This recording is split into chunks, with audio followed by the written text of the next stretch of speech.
In a very humble apartment, Janaya lives with her ill daughter Arya. After a trip to the hospital, Arya has to sleep with headphones on because the neighbor's music can be heard through the thin walls.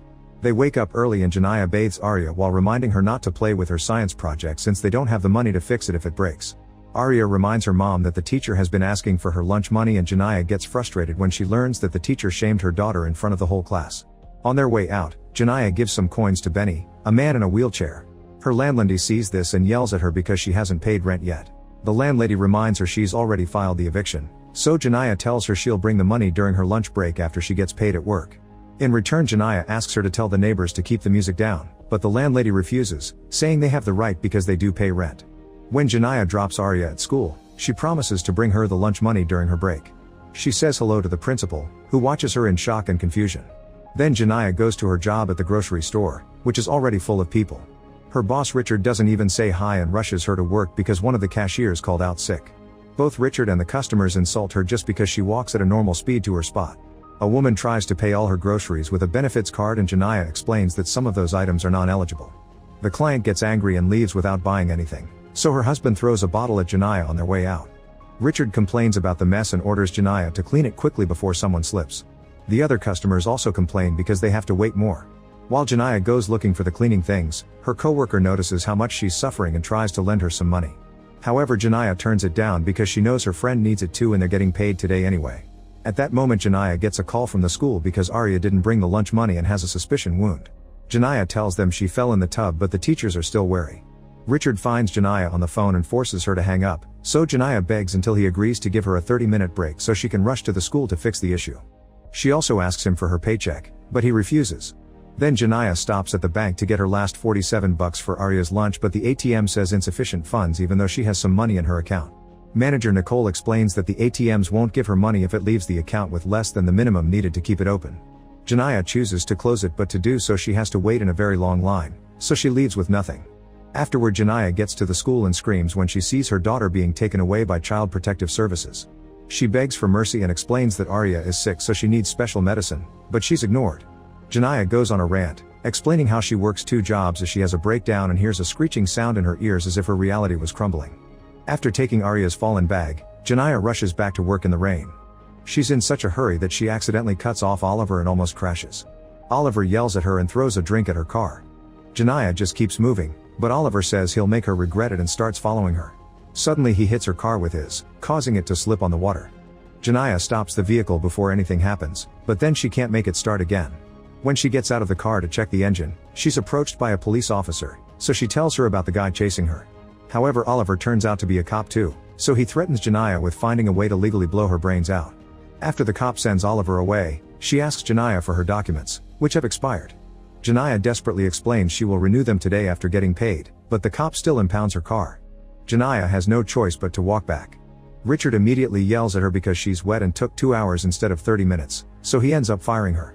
When Janaya asks for her paycheck, Richard spitefully tells her that fired employees get their checks through the mail and refuses to give it to her even when she points out it's right there on his desk. Then Janaya goes home and finds all her things getting wet on the street because her landlady has evicted her. Janaya can only scream in frustration while she tries to pick up her belongings. Minutes later, she's back at the store to tell Richard she isn't leaving without the check. At that moment, a man enters the office and asks her about a product while using her name because he reads it on her name tag. Suddenly he takes out a gun as a second robber appears and they make Robert give them all the money from the safe. They want Janaya's bag to hide the money in, but she fights back because it is Arya's medicine. After lots of struggle, Janaya manages to get the guy's gun and shoots him, so the other robber runs away. Robert yells at her and accuses her of setting this up because the robber knew her name, so he calls the police. With her mind stuck in a dizzy blur, Janaya keeps enduring all of Robert's yelling until she snaps and shoots him too. Afterward, Janaya grabs her check and rushes to the bank to cash it. The security guard tells her they're closed, but Nicole takes pity on her and lets her come in.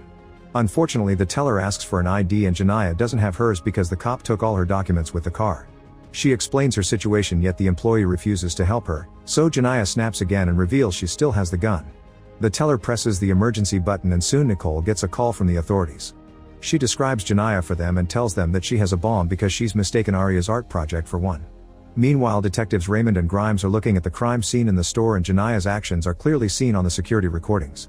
When they interrogate the workers, Janaya's friend defends her and tries to explain that she would never do something like this. However, she's so upset about her friend getting into trouble that Grimes thinks she's hiding something. Raymond thinks there's more to the story and sends him to gather more clues. Next, the detectives interrogate Janaya's landlady while looking through her things on the street. They find Arya's medicine and Benny explains the girl was sick. He also speaks highly of Janaya. The detectives want to search the apartment, but the landlady doesn't let them. At that moment they receive a call telling them about the bank, so they take off. At the bank, the tellers are giving Janaya all their money because they think they're getting robbed, so she tries to explain that she only wants her check cashed. Nicole gives her phone to the guard so he can get instructions, then she tries to tell the other clients to leave. However, they don't understand what's going and stay. Janaya calls Nicole for help and Nicole manages to explain to the teller that she should only give her the check money. Janaya is losing her mind more and more every second and rants in frustration, but making the others scared because they think she's about to get violent. At that moment the cops surround the building. Grimes tells the chief that Janaya set up the robbery at the store, but Raymond thinks she only had a bad mental reaction to the situation. Inside, a client finally notices Janaya's gun and tries to tackle her, causing Janaya to accidentally shoot in the air. Both the client and the guard panic and run out of the building and the cops surround them. The client explains that the gun only went off by accident and complains because the guard didn't do anything. The tellers are crying and hiding, so Janaya yells at them as she rants, saying that she only wants her daughter's lunch money. She freezes when she realizes that the reporter on TV is talking about her, saying that she's robbing the bank and murdered her boss. The chief calls the bank, but when Janaya hears that it's the police, she hangs up. Then the negotiator arrives with a special truck, but Raymond convinces the chief that Janaya will be more open to talking to another woman, and she has experience with negotiating too. Raymond calls the bank again and makes Nicole put her on speaker. She asks about the gunshot and Janaya panics as she explains it was an accident. She keeps screaming as she continues to lose her mind, but Grimes understands that she isn't trying to rob the bank and talks calmly, showing sympathy and calling the incident a misunderstanding. However, when Raymond asks her to come out and promises to help, Janaya loses it again.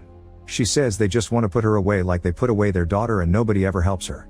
When Nicole tells her to let the clients out, Janaya screams that she isn't keeping them and hangs up again. Afterward, Nicole gives Janaya her check money. Janaya separates the $40 needed for school lunch and asks Nicole to take them to Arya because she knows the police won't let her. When she sees the cops getting in position on TV, she makes the tellers close the blinds on the front door. The cops in the truck have access to the security cameras and worry about the bomb. One of the tellers then secretly begins streaming the situation. When an elderly client says she needs to sit down, Janaya immediately makes Nicole bring her a chair. The other clients ask her to let them out, but Janaya is convinced that once she's alone the police will shoot her. Two of the clients run out anyway, so Janaya makes Nicole lock the door. At that moment Arya's science project starts beeping, so Nicole and the police think it's over, but Janaya just turns it off.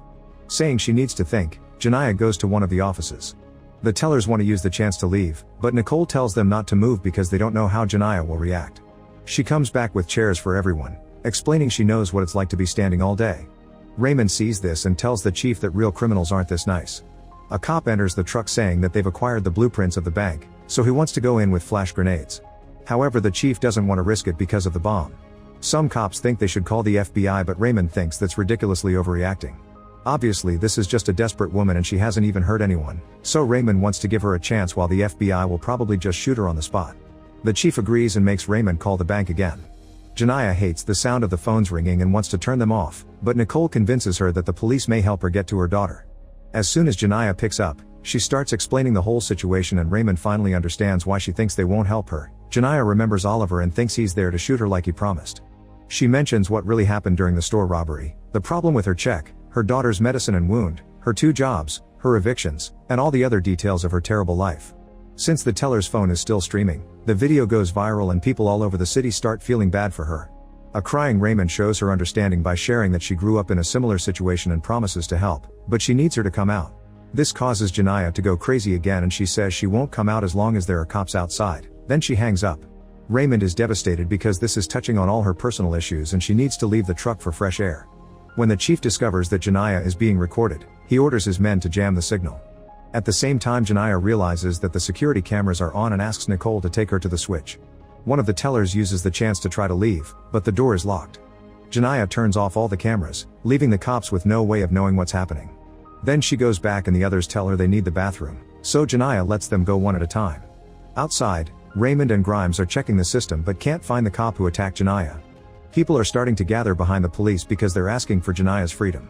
Back in the bank, one of the tellers complains because Janaya is being treated like a martyr, so Nicole and the old lady scold her for her lack of sympathy. Then Nicole notices that Janaya is cold and explains the air conditioner is always high there, offering to lend her a jacket. They go to the office and Janiyah puts on the jacket while seeing a family picture on the desk. They discuss the matter of children and Nicole assures Janiyah that she's a good mother, which she knows because she's seen her all the time she's come to the bank. She tries to convince her to get help but Janiyah is still afraid of Oliver. In the evening the FBI arrives and Janiyah gets worried about all the noise. Janiyah sends Nicole to the door to check and they learn the crowd is yelling "Free Janiyah." On the news, they can see the crowd chanting her name with big signs asking for her rights. A reporter talks to the activists and even Benny is there, sharing how Janiyah always helped him even when she had nothing. The chief tries to convince the FBI that they have this under control and Janiyah will surrender peacefully, but they don't listen. Janiyah remembers that Nicole convinced her to open her account there and wonders why she cares so much. In her career, Nicole has seen lots of women getting ignored or scammed by red tape, so she asked to be transferred to this location hoping to make it easier for humble people who need it in this neighborhood. The tellers are complaining about how hot it is without AC and Janiyah shares that this is the temperature she has to sleep through every day. When the old lady says some sweet words, Janiyah apologizes for everything and explains that something in her broke when her daughter was in the hospital. Because she doesn't have insurance, doctors never treated Arya well, not even during her premature birth. She wouldn't mind going to jail if it wasn't for Arya, since she knows foster care won't treat her illness. Nicole promises that she'll take care of Arya so Janiyah can be at peace. At that moment the old lady announces she isn't feeling well and reveals she is diabetic. Janiyah allows Nicole to take her out and apologizes again. As soon as the old lady is rescued by the police, Nicole ignores Raymond's pleas and goes back inside, saying that Janiyah only has her. The next time someone calls the bank, it's the FBI. They won't let her talk to Raymond so she starts losing it again and passes the phone to Nicole. At that moment the science project starts beeping again and Nicole hangs up, thinking that the call is the problem. Janiyah turns off the beeping and mentions the science project, leaving Nicole and the tellers in shock. They explain they thought it was a bomb and Janiyah finally understands why the cops and FBI are acting like this. A teller asks to go to the bathroom and uses her lipstick to write a message on the window. The bomb isn't real and there's only one gun. Janiyah tells Nicole to call the police and clarify the misunderstanding, but Nicole refuses because she thinks the bomb is the only thing keeping the agents from bursting in. Instead she thinks they should all go out without the backpack. Meanwhile Raymond finds the officer who towed Janiyah's car. At first she doesn't share any other details but Raymond gets angry and forces her to confess that Oliver did the threatening. A furious Raymond rushes to Oliver and punches him in the face, which the crowd celebrates. When the chief hears what he did, he takes Oliver away. The phone in the truck is ringing and the FBI refuses to answer it. Both Raymond and the chief are done with their cold attitude so Raymond takes the call. She tells Janiyah that they've arrested Oliver, but Janiyah wants proof. If they text her a picture, she'll go out without the gun or the backpack. However the FBI refuses to wait for the picture and wants to send the men inside. A desperate Raymond runs to the door and gives Janiyah her phone with a picture of Oliver. Janiyah is relieved and lets everyone go, but Nicole stays to help. She takes Janiyah's hand and promises to visit her in jail with Arya. At that moment Janiyah gets a call from her mother, who has been visited by the FBI. Janiyah starts ranting about everything that happened and her mother interrupts her to remind her that Arya is dead. It turns out the girl didn't survive a seizure last night and Janiyah has been hallucinating her presence, the call from the school, and social services taking Arya away. Nicole was told by the police on the phone but didn't say anything not to make it worse. While Janiyah tries to come to terms with this, the FBI breaks through the doors and the skylight to shoot Janiyah down. However this is also a hallucination and Nicole helps her snap out of it. Afterward Nicole guides Janiyah out of the building with their hands up. Raymond is also gentle when she arrests her and Janiyah is taken away in a police car while the crowd continues to show their support. Make sure to subscribe and turn on notifications so you can watch more videos like this. Thanks for watching.